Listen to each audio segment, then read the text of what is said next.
어떤 목적을 이루기 위해서 은밀하게 눈에 드러나지 않게 하는 작업을 물밑 작업이라고 합니다.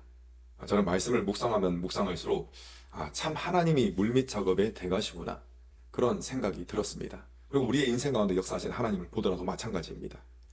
본문은 야곱의 아들들이 생활하는 모습을 먼저 이야기하고 있습니다. 야곱은 총 4명의 여인들을 통해서 아들들을 낳았지 않습니까?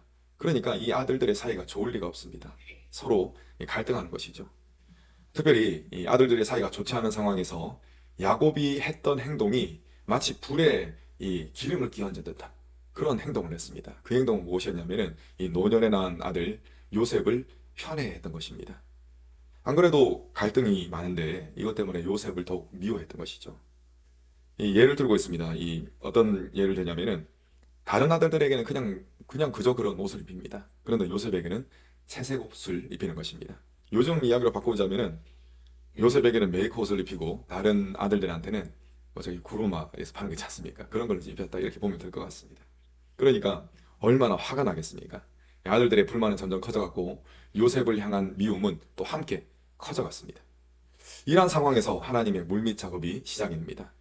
하나님께서 요셉을 사용하고자 하셨고 요셉에게 물밑 작업을 하셨던 것입니다. 요셉은 아버지 야곱으로부터 편애를 받았습니다. 그래서 철이 없었습니다. 이때 하나님께서는 요셉이 꿈을 꾸도록 만드십니다. 요셉은 꿈의 내용을 형들에게 그대로 이야기합니다. 요셉이 형들과 함께 이 들에서 곡식단을 묶고 있는데 갑자기 자신의 곡식단이 벌떡 일어서더랍니다.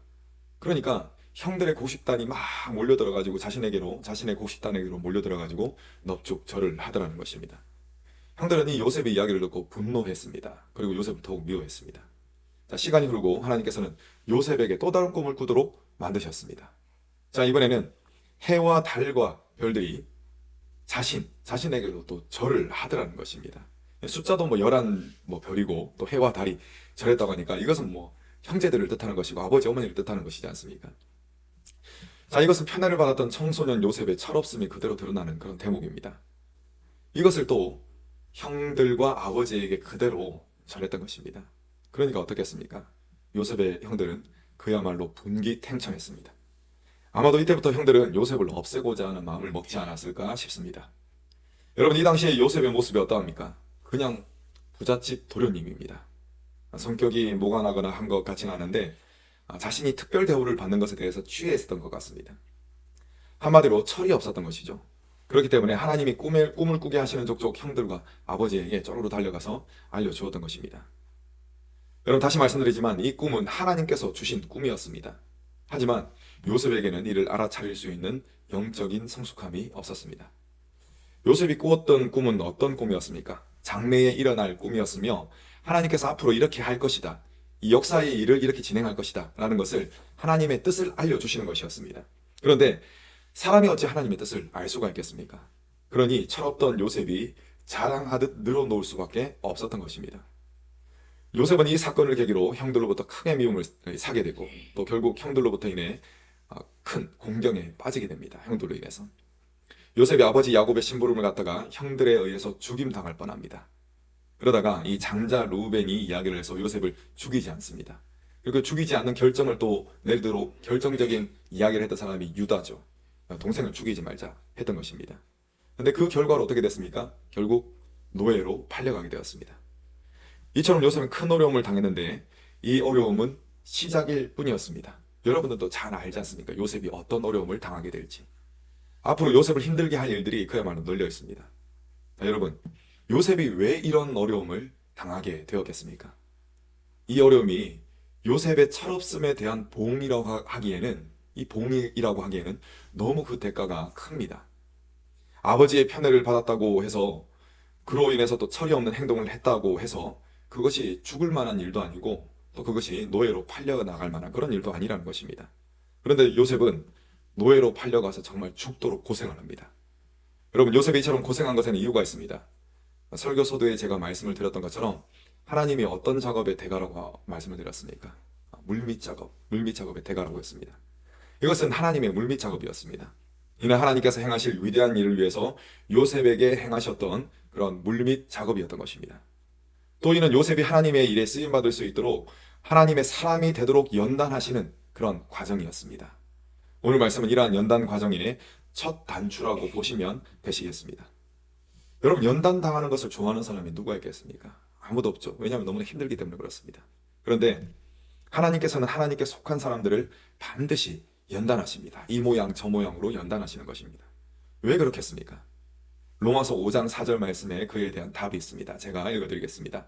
인내는 연단을, 연단은 소망을 이루는 줄 알미로다. 아멘. 연단이 무엇을 이룬다고 했습니까? 네, 소망을 이룬다고 했습니다. 그것도 그냥 소망이 아니라 사람이 이렇게 되었으면 좋겠다라는 그 사람의 소망을 이루는 것이 아니라 하나님의 소망이 있거든요. 그 하나님의 소망을 이루는 것이 바로 연단이라고 하는 것입니다. 여러분, 하나님께서는 하나님의 간절한 소망을 가지고 계십니다. 그런데 하나님께서는 그 소망을 하나님의 능력으로 이루실 수가 있잖아요. 하나님 단독으로. 능력이 많으시니까. 모든 것을 하실 수가 있으니까. 그런데 하나님은 그것을 원치 않으십니다. 여러분, 사랑하는 사람과는 함께 하고 싶은 법입니다. 하나님께서는 우리들을 사랑하십니다. 하나님은 또 우리들을 사랑하시는 것 같이 요셉을 사랑하셨습니다. 그래서 하나님이 그 놀라운 일을 요셉과 함께 하기를 원하셨던 것이죠. 그래서 요셉을 연단하셨습니다. 우리도 마찬가지입니다. 하나님께서 우리들을 사랑하십니다. 그렇기 때문에 하나님의 그 일들을 우리와 함께 하시기를 원하시며 그 목적으로 우리를 또 연단하시는 것입니다. 여러분, 하나님께서는 큰 구원의 계획을 가지고 계셨습니다. 이 구원 계획 가운데 요셉을 사용하고자 하셨던 것입니다. 이 계획을 가깝고 작게 보면은 가나안 땅과 또 애국에 살고 있는 많은 사람들이 있지 않습니까? 그 사람들의 생명을 구원하기 위한 계획이었습니다. 작게 보면. 그리고 길게 또 크게 본다면은 어떤 계획을 가지고 계셨냐면 이 유다 가문을 보존하심으로써 이 가문을 통해 예수 그리스도가 나게 하시고 또 예수 그리스도를 통해서 모든 사람들을 구원하고자 하는 계획, 그 계획 속에 이 요셉을 두셨던 것입니다. 이 요셉을 사용하셨던 것입니다. 그래서 요셉을 통해 물밑 작업을 하셨던 것입니다. 여러분, 요셉은 하나님의 구원 계획 속에 쓰임 받을 사람이었습니다. 그렇기 때문에 하나님께서는 이 요셉의 어리석음을 인생의 사포로 막 벗겨내십니다. 그러니까 요셉이 얼마나 고통스러웠겠습니까, 여러분? 그런데 이 고통은 하나님이 요셉을 사용하시기 위해서 허락하신 고통이었습니다.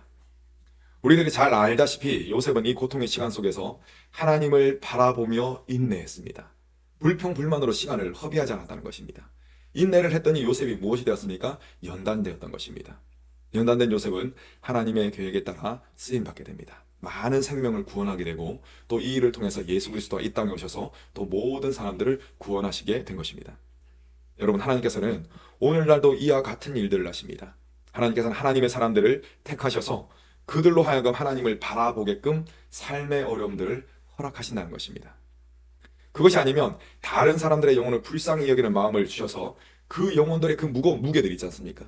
그 무게를 내가 떠안도록 만들어 주십니다. 그래서 나에게 영혼을 향한 안타까운 마음을 주시고 또 아픈 마음을 주신다는 것입니다. 하나님을 바라보면서 허락하신 이 시련을 통과하는 자들은 연단됩니다. 그리고 하나님께서는 이렇게 연단된 사람들을 통해서 하나님의 일, 하나님의 소망을 이루시는 것입니다. 여러분, 저와 여러분이 바로 하나님께서 선택하신 하나님의 사람들인 줄로 믿으시기 바랍니다. 그렇기 때문에 하나님께서는 보통 사람들이 느끼지 못하는 영적인 부담감, 영적인 고통을 우리들에게 허락하시는 것입니다. 이러한 영적 부담감, 영적 고통은 하나님께서 여러분들을 사용하시고자 하는 사인이요, 물밑 작업인 것입니다. 만약 하나님께서 이러한 부담감 혹은 영적인 고통을 주신다면 이러한 영적인 감각을 그냥 무시하지 마시고 하나님께 이렇게 질문하시기 바랍니다. 하나님, 제가 무엇을 하기를 원하십니까? 이렇게 말입니다. 이렇게 기도하신다면 하나님께서는 하나님의 뜻을 여러분들에게 분명히 알려주실 것입니다. 사람마다 조금씩 다르겠지만 하나님께서는 반드시 하나님만을 바라보도록 만드는 그 기다림의 시간을 요구하실 것입니다. 그리고 하나님의 때가 되면 그때 비로소 우리가 무엇을 해야 할지를 구체적인 방법을 알려주실 것입니다. 이처럼 하나님의 뜻을 분별하고 순종하기 위해서는 깨어 있어야 합니다. 항상 깨어 있어서 하나님의 뜻에 따라 연단되시고 또 하나님의 뜻을 부지런히 구하시고 순종하시는 저 여러분 되시기를 간절히 축원합니다. 아멘.